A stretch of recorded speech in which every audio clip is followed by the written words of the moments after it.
Hello dears, നമ്മൾ 10ാം ക്ലാസ്സിലെ 3ാമത്തെ chapter ആയിട്ടുള്ള സംവേദനങ്ങൾക്ക് പിന്നിൽ എന്ന ചാപ്റ്റർ സ്റ്റാർട്ട് ചെയ്യാൻ പോവാണ്. നമ്മുടെ ഓണപരീക്ഷയ്ക്ക് ആദ്യത്തെ 2 ചാപ്റ്ററുകളാണ് വന്നിട്ടുണ്ടായിരുന്നത്. ഇനി 3ാമത്തെ ചാപ്റ്ററിലേക്ക് കിടക്കാണ്, സംവേദനങ്ങൾക്ക് പിന്നിൽ. നമ്മുടെ ശരീരങ്ങളിലേക്ക് വ്യത്യസ്തമായിട്ടുള്ള കാര്യങ്ങൾ നമ്മൾ പുറത്തുനിന്ന് അറിയാറുണ്ട്. നമ്മൾ വാസനിക്കാറുണ്ട്, അപ്പൊ നമുക്ക് നല്ല സുഗന്ധങ്ങൾ കിട്ടും. അതേപോലെ തന്നെ നമ്മൾ വ്യത്യസ്തമായ കാഴ്ചകൾ കാണാറുണ്ട്. ഇത്തരം ഒരുപാട് സംവേദനങ്ങൾ, ഈ സംവേദനങ്ങൾ നമ്മുടെ ശരീരം പിടിച്ചെടുത്തിട്ട് അതിലൂടെ ഒരുപാട് പ്രതികരണങ്ങൾ നമ്മുടെ ശരീരം നടത്താറുണ്ട്. ഒരു ഉദാഹരണം പറയുകയാണെങ്കിൽ, ഒരു മെഴുകുതിരിയിലേക്ക് കത്തിച്ചു വെച്ചിരിക്കുന്ന ഒരു മെഴുകുതിരി, ആ മെഴുകുതിരിയിലേക്ക് നമ്മുടെ കൈ ഇങ്ങനെ പോവുകയാണ്. മെഴുകുതിരി അതിൻ്റെ കത്തിച്ചു വെച്ച ഭാഗത്ത് നമ്മുടെ കൈ തട്ടിക്കഴിഞ്ഞാൽ പെട്ടെന്ന് നമ്മുടെ ശരീരം പ്രതികരിക്കും. ആ പ്രതികരണം നമ്മുടെ കൈ വലിക്കുന്നതിലൂടെ ആയിരിക്കും ഉണ്ടായിരിക്കുക. അപ്പോൾ ഇവിടെ നമ്മുടെ ശരീരം നടത്തിയ പ്രതികരണത്തിന് കാരണം എന്തായിരുന്നു? പൊള്ളുക എന്ന് പറയുന്ന ഒരു ഉദ്ദീപനം നമ്മുടെ ശരീരത്തിനകത്തേക്ക് നമ്മുടെ ഗ്രാഹികളിലൂടെ നമ്മുടെ ന്യൂറോൺ വഴി തലച്ചോറിലേക്ക് അതല്ലെങ്കിൽ സുഷുമ്നയുടെ ഭാഗങ്ങളിലേക്ക് എത്തി. അപ്പോൾ എന്ത് ചെയ്യുന്നു? നമ്മുടെ ശരീരം സ്വാഭാവികമായിട്ട് അതിനെതിരെ പ്രതികരണം നടത്തും. അപ്പോൾ ഇത്തരം സംവേദനങ്ങളും ശരീരം നടത്തുന്ന പ്രതികരണങ്ങളും ഒക്കെ എങ്ങനെയാണ് നടക്കുന്നത് എന്നതിനെ കുറിച്ചാണ് നമ്മൾ ഈ ചാപ്റ്ററിലൂടെ പരിചയപ്പെടാനായിട്ട് പോകുന്നത്. അതുകൊണ്ട് തന്നെ ഈ ചാപ്റ്ററിന്റെ പേര് സംവേദനങ്ങൾക്ക് പിന്നിൽ എന്നാണ്. വളരെ ഷോർട്ടായിട്ട് PPT വഴിയാണ് നമ്മൾ ഈ ക്ലാസ് പ്രസന്റ് ചെയ്യുന്നത്. അപ്പോൾ എല്ലാവരും വളരെ നല്ല രീതിയിൽ ക്ലാസ് കേൾക്കുക.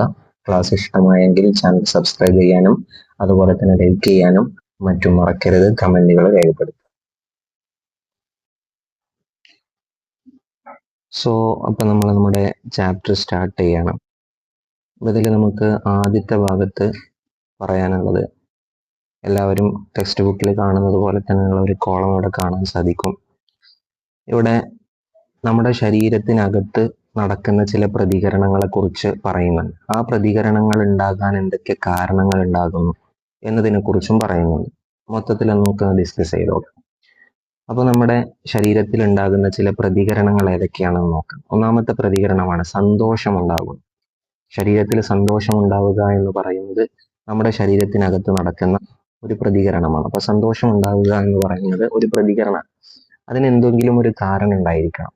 ആ കാരണമാണ് സുഹൃത്തിനെ കാണുന്നു എന്നൊരു കാരണം. അപ്പൊ സുഹൃത്തിനെ കാണുമ്പോൾ ആ സുഹൃത്തിനെ കണ്ട് നമുക്ക് സന്തോഷം ഉണ്ടാകണമെങ്കിൽ ആ 2 കാര്യങ്ങളുടെയും ഇടയിൽ ഒരുപാട് പ്രവർത്തനങ്ങൾ നടക്കുന്നുണ്ട്. നമ്മൾ ആദ്യം സുഹൃത്തിനെ കാണുന്നു, അതിനുശേഷം സുഹൃത്തിനെ കാണുന്ന ആ കാഴ്ച നമ്മുടെ കണ്ണിനകത്തുള്ള ഗ്രാഹികൾ സ്വീകരിക്കുന്നു. അങ്ങനെ അത് കാഴ്ചയാക്കിയിട്ട് മാറ്റുന്നു. അതിനുശേഷം സുഹൃത്തിനെ നമ്മൾ മനസ്സിലാക്കുന്നു.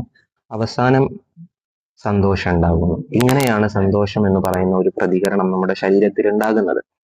അതുപോലെ തന്നെ മറ്റൊരു പ്രതികരണമാണ് കൈ പിന്നോട്ട് വലിക്കുക. കൈ പൊള്ളുമ്പോൾ കൈ പിന്നോട്ട് വലിക്കുക എന്നത് മറ്റൊരു പ്രതികരണമാണ്. കൈ പൊള്ളുക എന്ന് പറയുന്നത് കൈ പിന്നോട്ട് വലിക്കാനുള്ള ഒരു കാരണമാണ്. അതുപോലെ തന്നെ ചെവി അടച്ചു പിടിക്കുക എന്ന് പറയുന്നത് നമ്മുടെ ശരീരത്തിൽ ഉണ്ടാകുന്ന ഒരു പ്രതികരണമാണ്. പല കാരണങ്ങൾ കൊണ്ടും നമ്മൾ ചെവി അടച്ചു പിടിക്കാറുണ്ട്. വലിയ ശബ്ദങ്ങൾ കേൾക്കുമ്പോൾ നമ്മൾ ചെവി അടച്ചു പിടിക്കാറുണ്ട്. അതുപോലെ തന്നെ നമുക്ക് ഇറിറ്റേഷൻ ഉണ്ടാകുന്ന ശബ്ദങ്ങൾ കേൾക്കുമ്പോൾ നമ്മൾ ചെവി അടച്ചു പിടിക്കാറുണ്ട്. അതുപോലെ തന്നെ കണ്ണ് ചിമ്മല് നമ്മുടെ ശരീരം നടത്തുന്ന മറ്റൊരു പ്രതികരണമാണ്. വലിയ പ്രകാശങ്ങളൊക്കെ വരുമ്പോൾ കണ്ണ് ചിമ്മുന്നു എന്ന് പറയുന്നത് നമ്മുടെ ശരീരത്തിനകത്ത് നടക്കുന്ന ഒരു പ്രതികരണമാണ്. അതുപോലെ തന്നെ വിശപ്പ് തോന്നുമ്പോൾ നമ്മൾ ഭക്ഷണം കഴിക്കുന്നു. വിശപ്പ് തോന്നുക എന്ന കാരണം ഉണ്ടാകുമ്പോൾ നമ്മൾ ഭക്ഷണം കഴിക്കാറുണ്ട്. അത് നമ്മുടെ ശരീരത്തിലെ ഒരു പ്രതികരണമാണ്. അതുപോലെ തന്നെ വെള്ളം കുടിക്കലും, ദാഹമുണ്ടാകുന്ന സമയത്ത് വെള്ളം കുടിക്കലും നമ്മുടെ ശരീരത്തിലെ ഒരു പ്രതികരണമാണ്. ഇത്തരം ഒരുപാട് പ്രതികരണങ്ങൾ നമ്മുടെ ശരീരം നടത്താറുണ്ട്. ഈ പ്രതികരണങ്ങൾക്കൊക്കെ നമ്മുടെ ശരീരത്തിനകത്തേക്ക് ഒരുപാട് കാരണങ്ങൾ വരേണ്ടതുണ്ട്. ഇവിടെ ഈ പ്രതികരണം ഉണ്ടാകുവാൻ കുറേ കാരണങ്ങൾ ഉണ്ടായിട്ടുണ്ട്. ഇതുപോലെ ഒരുപാട് കാരണങ്ങൾ ഉദ്ദീപനങ്ങളായിട്ട്, സംവേദനങ്ങളായിട്ട് നമ്മുടെ ശരീരത്തിലേക്ക് കടന്നു വരുമ്പോൾ നമ്മുടെ ശരീരം അതിനെതിരെ പ്രതികരിക്കും. അപ്പോൾ ഈ സംവേദനങ്ങളായിട്ട് നമ്മുടെ ശരീരത്തിലേക്ക് വന്ന് ഒരു പ്രതികരണമാകുന്നതിൻ്റെ പിറകിൽ എന്തെല്ലാം കാര്യങ്ങൾ നടക്കുന്നുണ്ട് എന്നതാണ് ഈ ചാപ്റ്റർ പൂർണ്ണമായിട്ട് ഡിസ്കസ് ചെയ്യാൻ പോകുന്നത്. അപ്പോൾ നമ്മുടെ ശരീരത്തിൽ ഒരുപാട് പ്രതികരണങ്ങൾ ഉണ്ടാകുന്നുണ്ട് എന്ന് നമ്മൾ പഠിച്ചു. ഈ പ്രതികരണം ഉണ്ടാകണമെങ്കിൽ അതിൻ്റെതായ കാരണങ്ങൾ വേണം. കണ്ണ് ചിമ്മണമെങ്കിൽ വലിയ പ്രകാശം കണ്ണിലേക്ക് വരണം. അപ്പൊ ഈ പ്രകാശം വരിക, കണ്ണിലേക്ക് പ്രകാശം വരിക എന്നത് കണ്ണ് ചിമ്മാനുള്ള ഒരു കാരണമാണ്.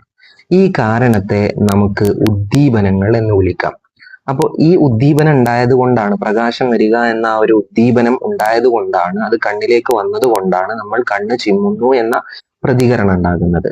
അങ്ങനെയാണെങ്കിൽ എന്തൊക്കെയാണ് ഉദ്ദീപനങ്ങൾ എന്ന് നോക്കാം. അപ്പൊ അടുത്ത ഭാഗത്ത് നമ്മൾ ചർച്ച ചെയ്യാൻ പോകുന്നത് ഉദ്ദീപനങ്ങളെ കുറിച്ചാണ്. ഉദ്ദീപനങ്ങൾ എന്ന് പറഞ്ഞാൽ ജീവികളിൽ പ്രതികരണങ്ങൾക്കിടയാക്കുന്ന സാഹചര്യങ്ങളെയാണ് ഉദ്ദീപനങ്ങൾ എന്ന് പറയുന്നത്. അതായത് മനുഷ്യനാകട്ടെ മറ്റു ജീവികളാകട്ടെ ജീവനുള്ള ഏത് വസ്തുക്കളും പ്രതികരിക്കും.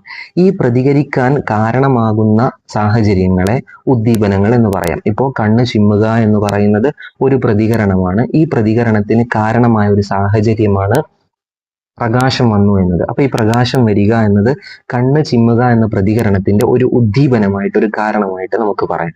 അപ്പോൾ ഈ കാരണം, ഈ ഉദ്ദീപനങ്ങളായിട്ടുള്ള കാരണങ്ങൾ ചിലപ്പോൾ ശരീരത്തിന്റെ പുറംഭാഗത്ത് നിന്നായിരിക്കും വരുന്നത്. ജീവികളുടെ ശരീരത്തിന്റെ പുറംഭാഗത്ത് നിന്നായിരിക്കും വരിക. ഉദാഹരണത്തിന് ലൈറ്റ് വരുന്നത് പുറംഭാഗത്ത് നിന്നാണ്. അപ്പോൾ ഇത്തരം പുറത്തു നിന്നുള്ള ഉദ്ദീപനങ്ങളാണെങ്കിൽ നമ്മൾ അതിനെ ബാഹ്യ ഉദ്ദീപനങ്ങൾ എന്നാണ് വിളിക്കുക. ബാഹ്യ ഉദ്ദീപനങ്ങൾ എന്ന് വിളിക്കും.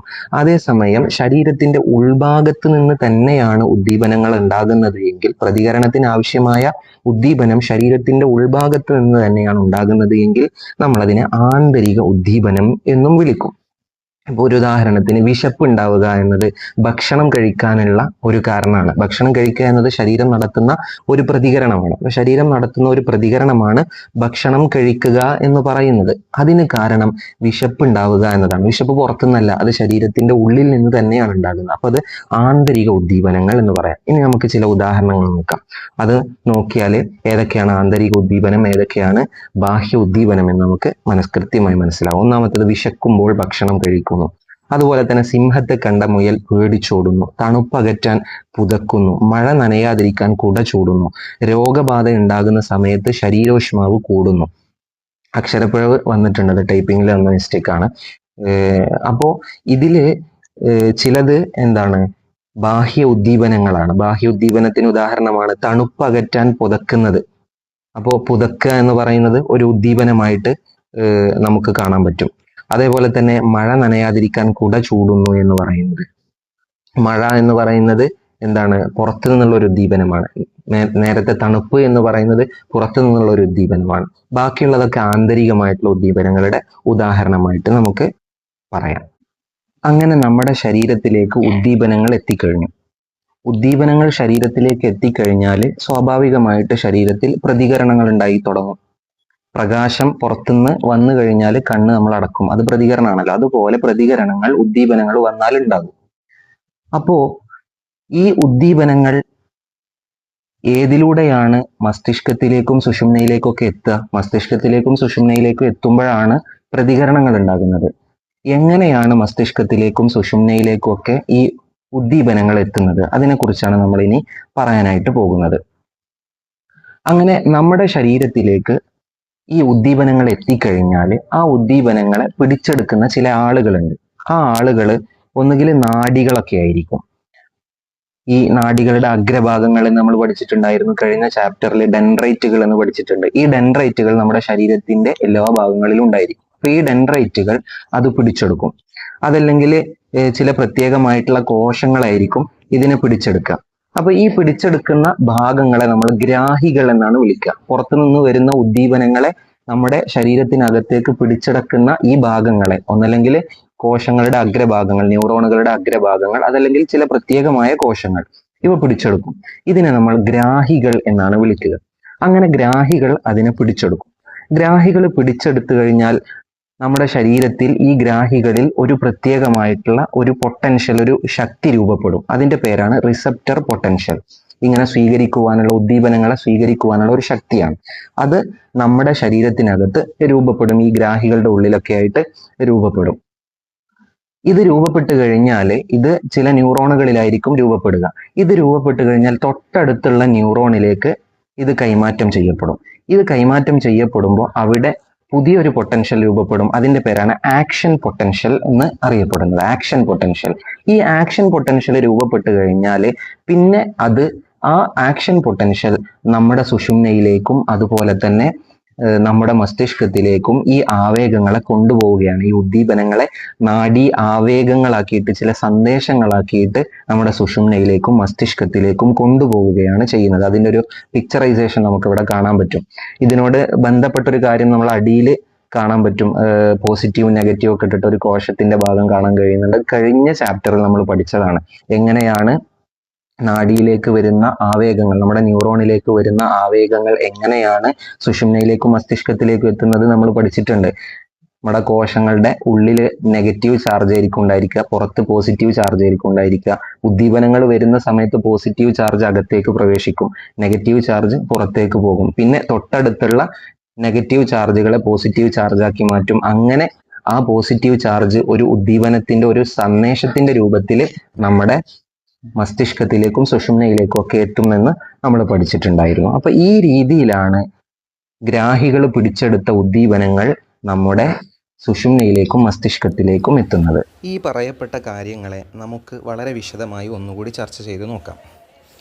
അതായത് വിവിധ തരം ഉദ്ദീപനങ്ങളെ തിരിച്ചറിയുന്നത് കോശങ്ങളോ നാഡികളുടെ അഗ്രഭാഗങ്ങളോ ആണ്. അഥവാ പുറത്തുനിന്ന് വരുന്ന ഉദ്ദീപനങ്ങളെ തിരിച്ചറിയുന്നത് നമ്മുടെ ഉള്ളിലുള്ള കോശങ്ങളോ അതല്ലെങ്കിൽ നാഡിയുടെ അഗ്രഭാഗങ്ങളോ ആണ്.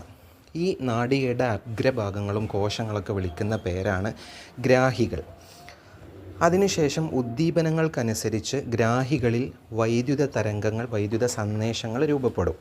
ഈ വൈദ്യുത സന്ദേശങ്ങൾക്ക് നമ്മൾ വിളിക്കുന്ന പേരാണ് റിസപ്റ്റർ പൊട്ടൻഷ്യൽ. അഥവാ പുറത്തു നിന്ന് വരുന്ന ഉദ്ദീപനങ്ങളെ നമ്മുടെ ഗ്രാഹികൾ സ്വീകരിക്കും. അത് സ്വീകരിച്ചു കഴിഞ്ഞാൽ അവിടെ ഒരു പൊട്ടൻഷ്യൽ രൂപപ്പെടും. അതാണ് റിസപ്റ്റർ പൊട്ടൻഷ്യൽ എന്നറിയപ്പെടുന്നത്. പിന്നീട് ഉള്ളിലേക്ക് ഈ റിസപ്റ്റർ പൊട്ടൻഷ്യൽ എത്തിക്കഴിഞ്ഞാൽ തൊട്ടടുത്തുള്ള ന്യൂറോണുകളിൽ പുതിയ ഒരു പൊട്ടൻഷ്യൽ രൂപപ്പെടും, പുതിയൊരു ശക്തി രൂപപ്പെടും. അതാണ് ആക്ഷൻ പൊട്ടൻഷ്യൽ.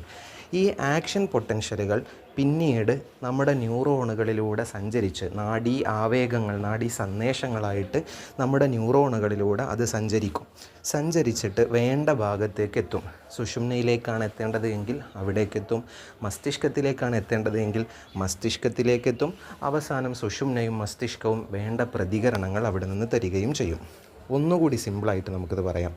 ഗ്രാഹികൾ ഉദ്ദീപനങ്ങളെ സ്വീകരിക്കും. അതിനുശേഷം ഗ്രാഹികളിൽ വൈദ്യുത സന്ദേശങ്ങളുണ്ടാകും, അഥവാ റിസപ്റ്റർ പൊട്ടൻഷ്യൽ ഉണ്ടാകും. അതിനുശേഷം ആക്ഷൻ പൊട്ടൻഷ്യൽ രൂപപ്പെടും. തൊട്ടടുത്തുള്ള ന്യൂറോണുകളിൽ, ഗ്രാഹികൾക്ക് തൊട്ടടുത്ത് നിൽക്കുന്ന ന്യൂറോണുകളിൽ ആക്ഷൻ പൊട്ടൻഷ്യൽ രൂപപ്പെടും. പിന്നീട് എന്താ സംഭവിക്കുന്നത്? ആക്ഷൻ പൊട്ടൻഷ്യൽ ആവേഗങ്ങളായി തലച്ചോറിലേക്കെത്തും, സുഷുമ്നകളിലേക്കെത്തും. അതിനുശേഷം തലച്ചോറും സുഷുമ്നയും വേണ്ട പ്രതികരണങ്ങൾ രൂപപ്പെടുത്തുകയും ചെയ്യും. ഇനി നമുക്ക് പഠിക്കാനുള്ളത് മറ്റൊരു ഭാഗമാണ്. അത് അടുത്ത ഭാഗത്ത് നമുക്ക് ചർച്ച ചെയ്യാം. ഗ്രാഹികളും സംവേദനങ്ങളും എന്ന ഭാഗമാണ് നമുക്ക് ചർച്ച ചെയ്യാനുള്ളത്. ക്ലാസ് ഇഷ്ടമായി എങ്കിൽ എല്ലാവരും ലൈക്ക് ചെയ്യുക, കമൻറ്റ് ചെയ്യുക. അടുത്ത ഭാഗങ്ങളുടെ ക്ലാസ്സുമായി വരുന്നതുവരേക്കും ഗുഡ് ബൈ.